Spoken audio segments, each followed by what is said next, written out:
morning, or good afternoon, good afternoon, morning. Hi, I know I'm kind of late. Sorry about that. My name is Rachel Rivera. I live in Brownsville, and now I'm in New York Communities for Change. Let me tell you about. Let me tell you why a Green New Deal is for New York and is so important. I am my family were Hurricane Sandy survivors. When the storm hit, I was home. I lived in Bed-Stuy when when all this took place. The storm got dangerous.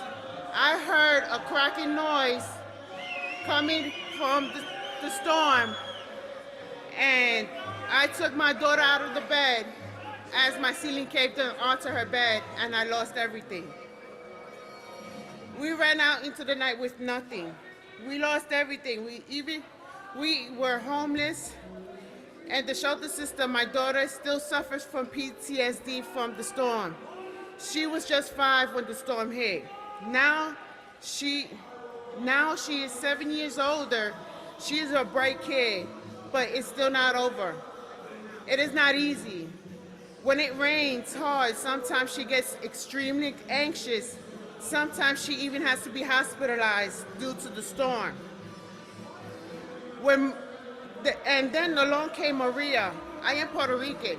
My family is in Puerto Rico. We lost everything. We even lost a family friend. They found his body 3 days later after the storm Maria hit. They were flooded out. They lost everything, including their homes. New York City will not survive without a radical action to stop climate change. These storms are going to get far worse if the world doesn't act. New York City will drown as sea level rises. As our city drowns, it will be baking under heat waves like what we've seen. Now you might think I've given up hope. It is not the case at all. No, I've been fighting back through activism. We can still turn around and create good union jobs while doing it. And I am so proud and happy to be standing here today. That's because New York City is now leading the world in this fight. First, the city is in devastation. Now the biggest action in the city anywhere in the world has ever taken. This is the world's first and requires big dirty buildings like Trump Towers to come clean with their act. Specifically limit pollution from Trump Towers right here. It is the cut of in the pollution needs that the place and the pace and scales the climate crisis. Let me emphasize this. No city has ever taken a real estate industry like this. This law from Mayor de Blasio and the council will transform large buildings to high energy efficient. This means thousands of good jobs, union jobs for people like me. Communities of color and low income people will get good career track jobs. Thousands of good jobs, construction, renovation, building a Green New Deal. We work very hard for this. You know, this isn't my first rally for this. And our road is so much harder because of Trump and other oil-soaking billionaires' friends that are destroying us. This is why it's so important for cities and the state to take action. New York City is now leading. Thank you, the council member, and thank you, Mayor de Blasio, for this leading world. This is not talk about leadership. This is leadership. And this new law begins of a Green New Deal for New York. Let's build together. Let's say it with me. Green New Deal. Green New Deal. Green New Deal. Thank you. Green New Deal. Green New Deal. Green New Deal. Green New Deal. Green New Deal. Well, Rachel, thank you. Your story is so powerful. And Rachel, your family's been through so much. And my heart was feeling your story of everything your family's been through here in New York and in Puerto Rico. You know what global warming means. It's personal for you, but you're doing something about it. You're fighting for a change. You're fighting for the New York City Green New Deal. Let's thank Rachel. Let's thank her for all she's doing.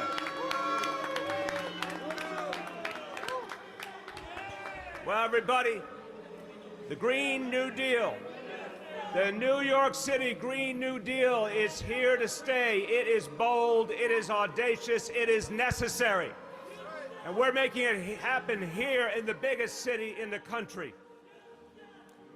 This city government will convert to 100% renewable energy. For the city government's use, we will convert to electric cars. We will show that things can be different, and we are going to show that our buildings will no longer be able to pollute and destroy our environment. We are standing up, and we have passed a mandate, and thank you to the City Council for their leadership. We have passed a mandate in this city requiring buildings to stop the destructive emissions. And that begins with this building right here, Trump Tower.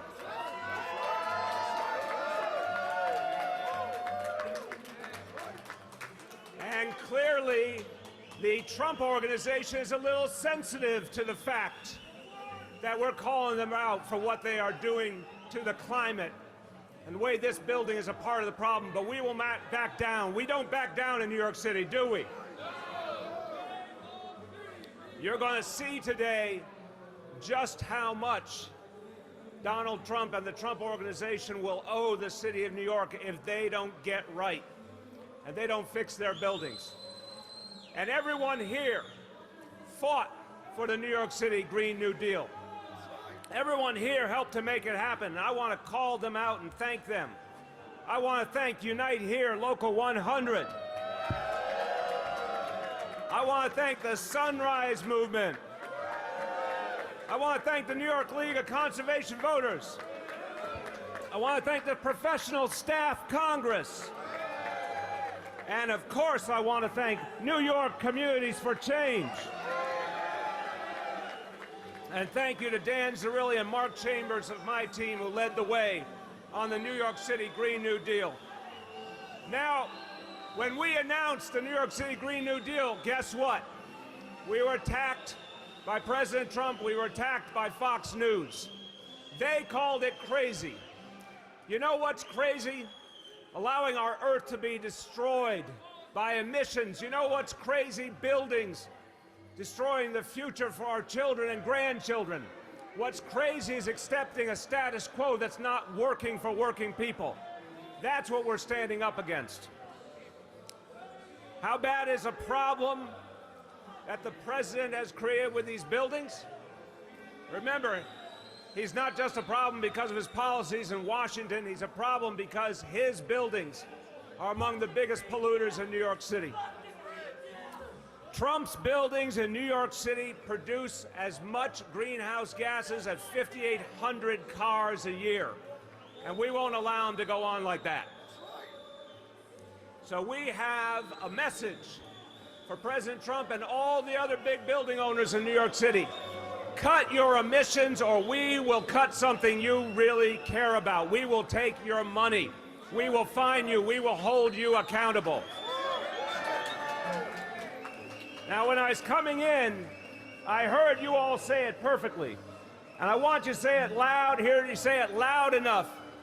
Scream it out loud enough they can hear it all the way to the White House. Our planet, not your profit. Ready? Our planet, not your profit. Our planet, not your profit. Our planet, not your profit. Our planet, not your profit. Our planet, not your profit. Our planet, not your profit. Our planet, not your profit. Our planet, not your profit. Our planet, not your profit. Well done, everybody. So, here's a message to President Trump. Don't mess with your hometown. Maybe President Trump has forgotten where he comes from. This is the city that went through Sandy. This is the city that suffered because of global warming, and we are still vulnerable. So my message to the president is simple. Respect New Yorkers. Pay attention to what your own hometown is going through. Fix your buildings. And while you're at it, fix your policies. Rejoin the Paris Agreement. Make the United States of America a leader on fighting global warming, not a follower. That's right. And we're going to be very clear with President Trump. We will not let you mortgage our future for your real estate. We know why we need the New York City Green New Deal, because right here in New York City, the United Nations issued a report, and it was a sobering report. They said we have 12 years, 12 years to get it right before the effects of global warming are too great. That's why we need to focus now, and we're taking action right now. Meanwhile, what have they done in Washington? The president has stocked his the president has stocked his cabinet with climate change deniers and millionaires and fossil fuel executives who are taking us backwards. The president is acting like the chief climate denier when he should be the chief leading the effort to fight global warming. So we are doing what we can do, and every New York City building will be held accountable. Now there's a chart over here, and take a look at it when you get a chance. This chart makes clear that if the president does not comply with the laws of New York City, this building alone will cost him $500,000 in fines. $500,000 in fines if he doesn't get it right. And that is the kind of penalty even Donald Trump understands. His 8 buildings combined would be over $2.1 million in fines every single year if they did not meet the standards set by the city of New York. We know the president is sensitive about money. We know he lost over $1 billion a few decades ago. I don't think he wants to lose millions more because he's not following the laws of this city. So we in New York City are going to lead the way. We in New York City are going to show how it's done. And it's not just our buildings. We are going to take every action we can to cut our dependence on fossil fuels. And that's why I want to be very clear about an important decision coming up later this week related to the Williams Pipeline. The Williams Pipeline will take us in the wrong direction. The Williams Pipeline will take a bad situation and make it worse. So I am here to say no to the Williams Pipeline. We need to strand the fossil fuels in the ground, and we need to say no to the Williams Pipeline. I'm going to say a few words, a few words in Spanish before I bring up my colleagues. Con el Nuevo York, con el New York City Green New Deal, vamos a reducir las emisiones de los grandes edificios, nuestra mayor fuente de gases que causan el cambio climático. Por eso hemos venido a uno de los edificios del presidente Trump para decir: reduzcan las emisiones o tendrán que pagar una multa. With that, I want to turn to the lead sponsor of this legislation, a champion for building mandates, a champion for fighting global warming, a champion for our environment, Council Member Costa Constantinides.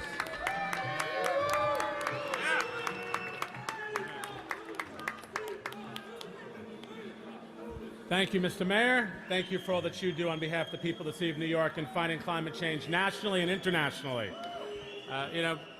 Good afternoon. Is everyone ready to stand up to big real estate today? Yeah. Are we ready to stand up for climate justice? Yeah. Are we ready to stand up for a Green New Deal for New York City? Yeah. 10 years ago, we started this journey to clean up big buildings. And it's a small share. It's 50,000 buildings in the city of New York out of a building stock of over 1 million. But these buildings account for 30% of the city's emissions, 30%. It is high time that we start holding these building owners accountable. And this legislation, a reality TV actor who owns this building is now sitting in the White House. But the time for action is now. The time for acting is over. We need to get these large building owners to do the right thing. And we don't want your money. We want your carbon. We want you to stand up and agree with us on climate change and take the necessary action that we all know we have to take. Whether it's the IPCC report, whether it's Donald Trump's own national climate assessment that came out on Thanksgiving weekend that they tried to hide with our Thanksgiving turkey. We all know that we only have 11 years. We have this much time left to take action on climate. And if we don't act, the consequences are dire. 100,000 climate refugees in this tri-state area, and those who can least afford to move. These New Yorkers will be stranded. New York itself will be immeasurably changed, and Rachel's children, my son, all of our sons and daughters, when they come of age, they're going to ask us, what did we do? Did we stand up against big real estate? Did we stand up against power plants and fossil fuels? Did we stand as a coalition with this administration and say now is the time for action, or did we shrink? We did not shrink. But we are going to look to this man in the White House, this actor, and tell him, you must act. It's time to do the right thing. It's time for these 50,000 building owners to reduce their emissions. And if they don't give us their carbon, then yes, we will take your money. Thank you very much.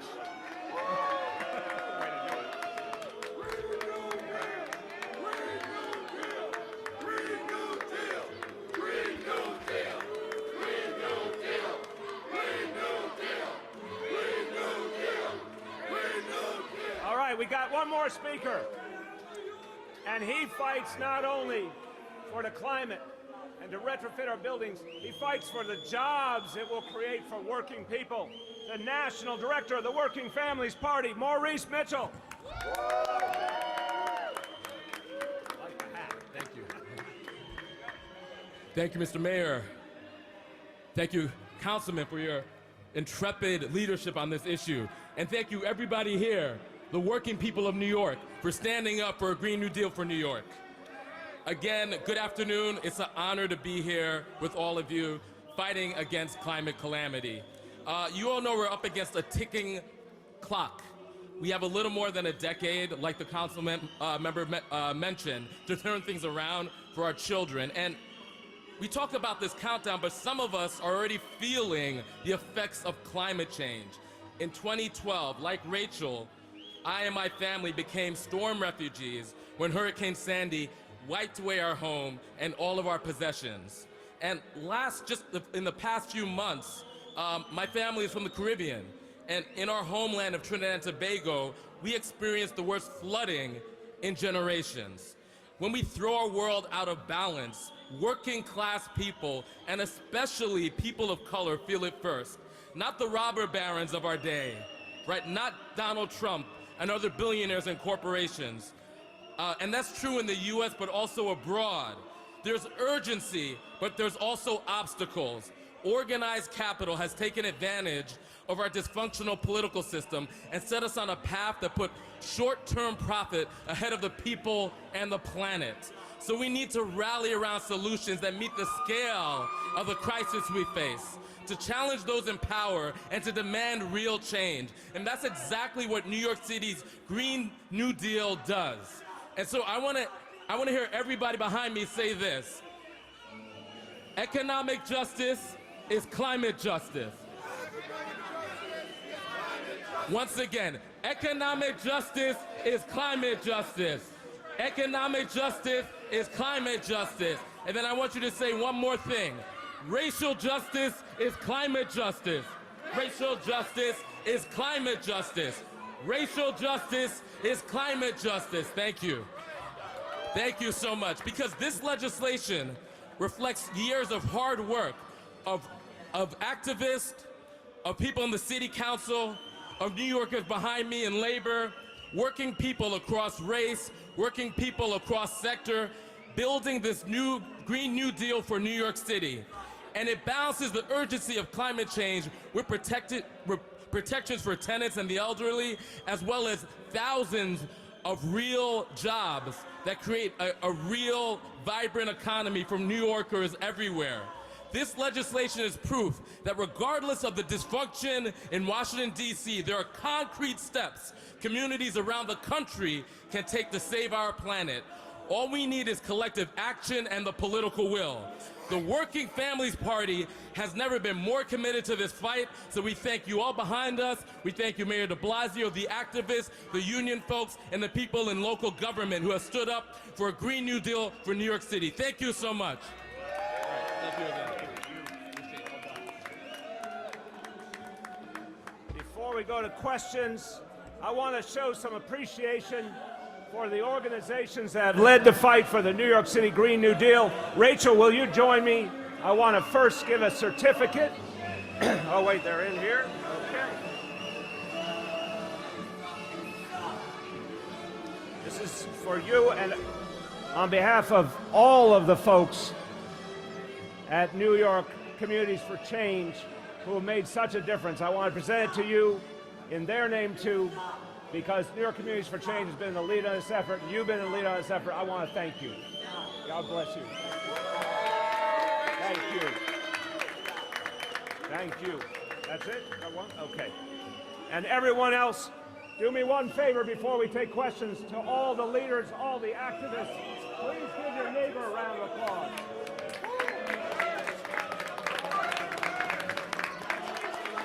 Okay.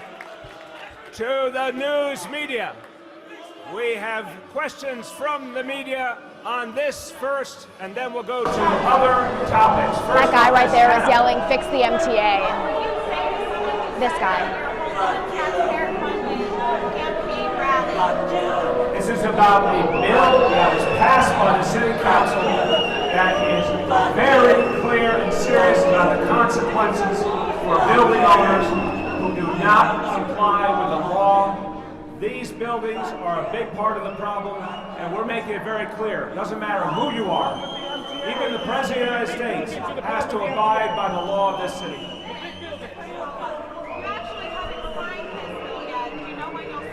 This bill will become law, I guarantee you. Rick.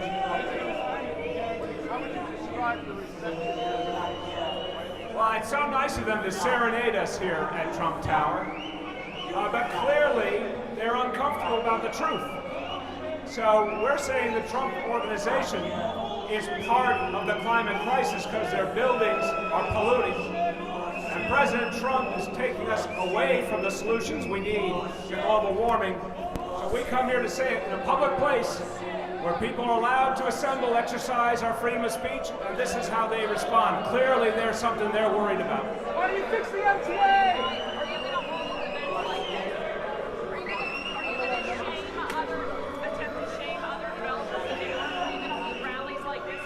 We're going to be clear with anyone who's not fixing their building.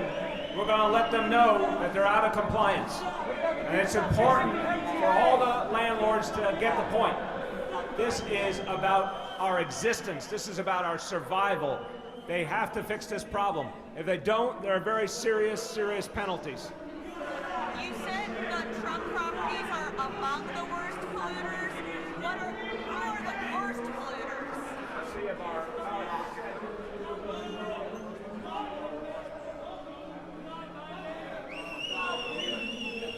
we will get you examples later on today. Mr. Mayor, just picking up on Grace's question though, are you going to have other rallies inside of other developers who are doing just as much? We're going to make, as I said, we're going to make very clear any landlords who are not complying, we're going to name them out loud. And we're going to make clear who they are. Go ahead.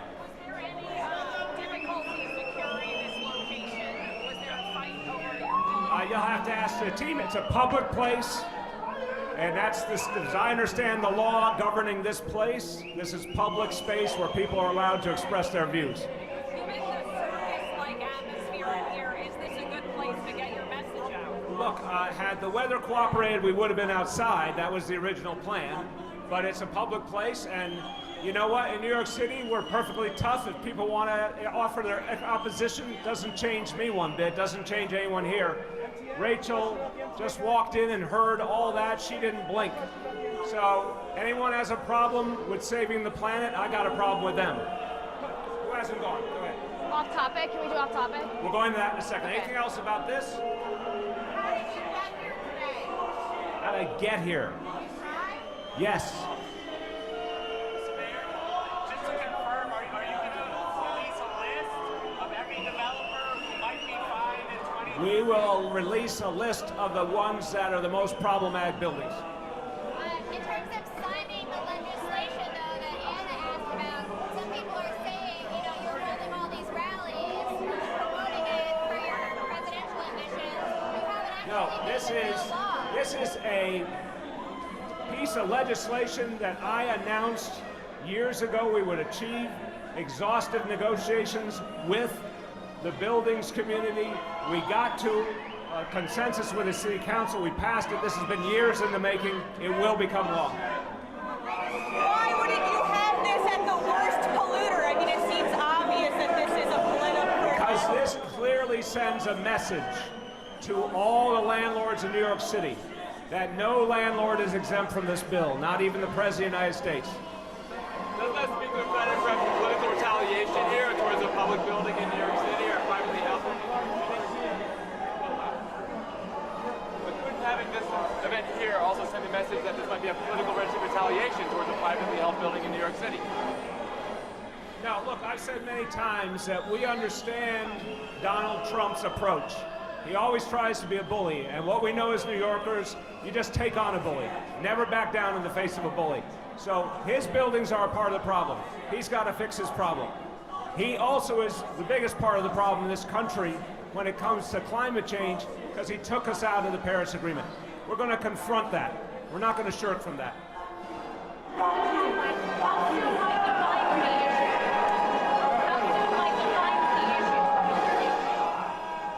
There's 2 rounds, 2025 and 2030.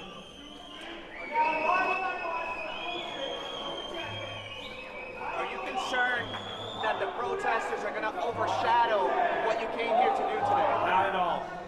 This is about the survival of our planet. This is about the survival of our children and grandchildren.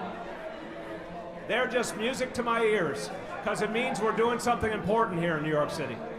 If all these people who support President Trump are opposing what we're doing, we must be doing something right. Are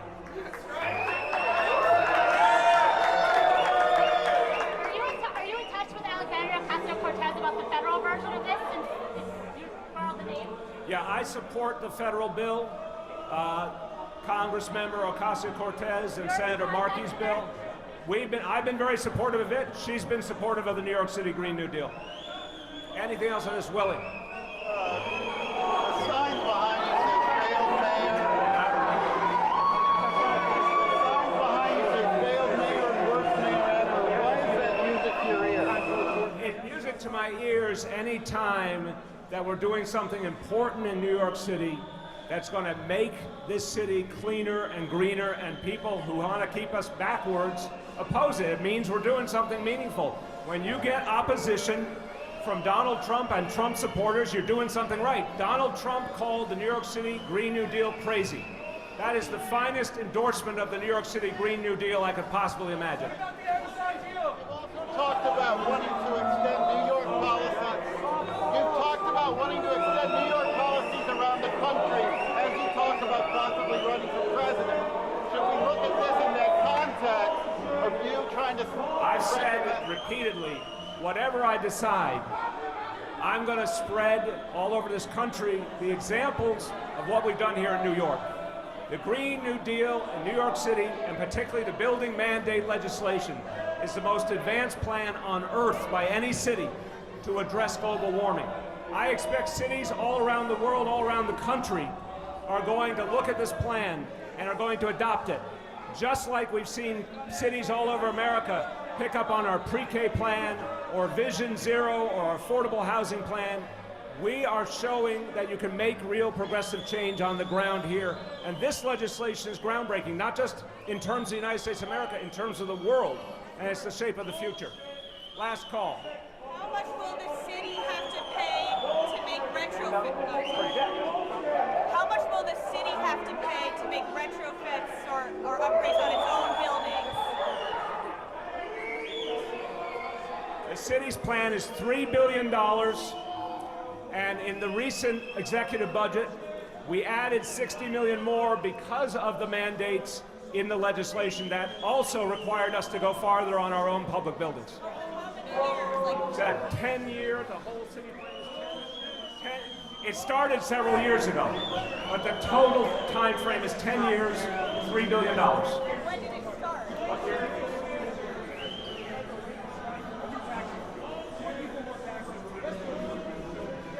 Announced September 2014, so it went into effect really starting in 2015. Can we do off topic? Right, still on this, last all right. call on this. Okay, other topics. I'm sure you've seen the viral video of all the garbage on the 2 train. I'm sure you've seen the viral video of all the garbage on the 2 train in the Bronx. How does that happen? New Yorkers should not have to get on the subway and see homeless people with all their trash. Right, so, 2 things. I'll remind people, as I do always, the MTA is run by the state of New York. That's been made clearer by recent actions in Albany, and that's a good thing, because responsibility has to reside somewhere. So that's an unacceptable situation. We will work with the MTA in every way we can to help them address that, and you're going to see more police presence in the subways. You're going to see more outreach workers dealing with the homeless in the subways. But when it comes to the basic cleanliness of the subways, that's an MTA responsibility. And the MTA has to step up. They now have plenty of money. They have been given lots of money because of the plan on congestion pricing, but they had money before. They've got to use it better. But the MTA referred us to the NYPD. The MTA referred us, though, to the NYPD.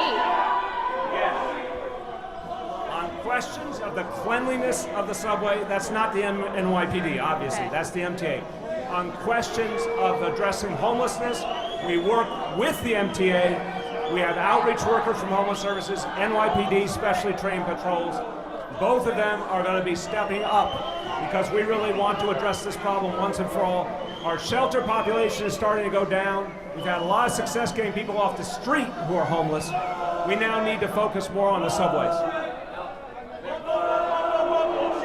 Can you respond to the Daily News story today about how your SUV was involved in a Broadway crash? Your SUV was involved in a Broadway crash? So, a couple of things. The NYPD has done an investigation, and that investigation needs to, as with any investigation, be followed through on. They have to determine how things were handled. The big picture reality, this would be true of any situation, is no public employee is above the law.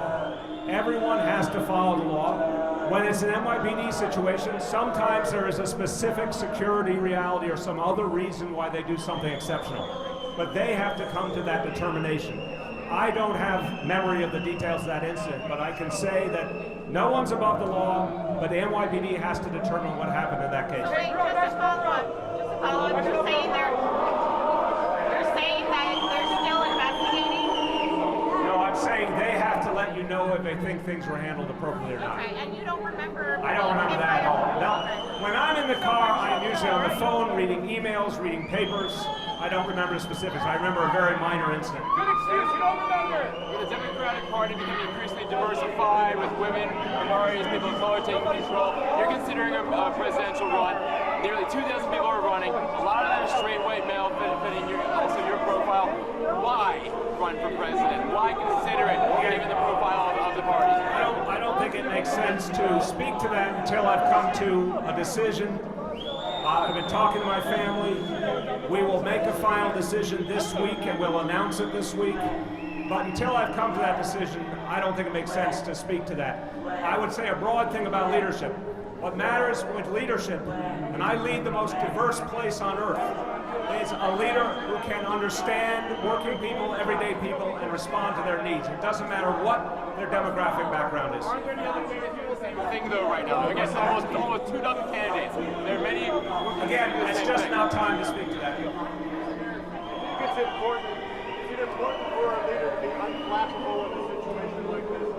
Well, you know, they have said over the decades, you'll remember, Rich, that Mayor of New York City is the second toughest job in America. It is definitely a tough job any way you slice it. And one of the things you have to be when you're mayor is unflappable. Can't let anything bother you because you have to make tough decisions all the time. So as I say, this is music to my ears. They can go on all they want, and we're going to keep spreading our message.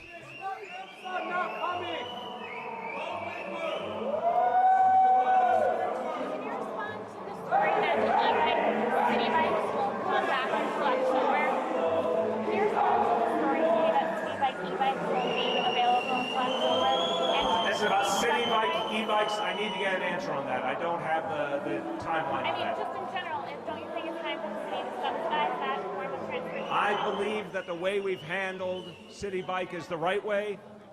I think we've handled City Bike the right way. We have not been providing taxpayer money, but it has been expanding steadily. And look, there's been a blip recently, obviously. But overall, it's been a huge success. But we'll come back with you on that timeline. Go ahead. The story in the Daily News that your SUV was going the wrong way. Also, you've said repeatedly that e-bikes are dangerous because they drive the wrong way and go on the streets. But is there some way that you can make them safer, that you can legalize them? Because they're... Yeah. I think the discussion on e-bikes in Albany provides a chance to figure out ground rules that would work. One of the things I think could be a grounds for compromise is physically limiting the speed of e-bikes and making them similar to the pedal assist bikes, so having a speed that they can't physically go beyond. That might be part of solving the problem. We talked about this on Friday. The 2 city councilmen have criticized your decision to add those 7 crimes to the ones that you cooperate with on ICE. Does this question your commitment to New York being a sanctuary city? New York is a city that is welcoming and respectful of immigrants and always has been. Those 7 offenses, I believe, fundamentally needed to be added. Look at how serious they are. They fit exactly the type of offenses that are in the original 170. They were passed by the state of New York later. It's absolutely right to include them. I don't have any concern about that. Anything you want to say as the Pantaleo trial gets underway? The department, what do you want? Do you have a viewpoint with that? Look, it's been a very, very painful reality from day one. And I know the Garner family, and my heart goes out to them. I still don't understand why the Justice Department, even Melissa, to this day, the Justice Department has never come to a decision. I don't understand that. But the NYPD is moving forward, and the issue will be resolved this year. Last week you called the conflict of interest for the Golden staff. Do you think that they handled your case appropriately? Do you think that Floyd can appropriately handle cases involving the mayor of your appointment? Again, I have great respect for the Conflict of Interest Board. I always have. I do believe they're the gold standard. That's all I have to say. They handle your case appropriately. Again, I think they are. I think they do their job well. Go ahead. Why is City Hall looking for a new parks commissioner if the new one has no plans to leave? Again, guys, we make decisions on personnel and we announce them. We have not made any decision nor announced any decision about that. So you just can't take everything you see out there. When it's time to say something on personnel, we say it.